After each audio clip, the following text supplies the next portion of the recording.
Bon Appétit is a French phrase that means enjoy a meal.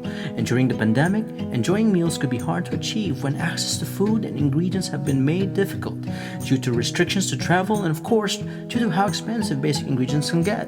Food security means that all people at all times have physical, social, and economic access to sufficient, safe, and nutritious food that meets their food preferences and dietary needs for an active and healthy life.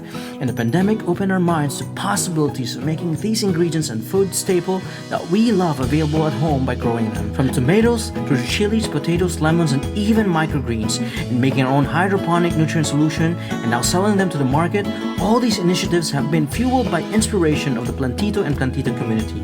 We see at Tatay's roof garden that there's an economic development aspect to urban gardening. From learning best practices, understanding new growing techniques, and just learning from our growing mistakes and diarying them, the plants and produce continue to surprise us. It is a constant learning process, but quitting is not part of it. As gardeners, the possibilities excite us. As much as we can make good food available on our table, that's when we can say, Bon Appetit.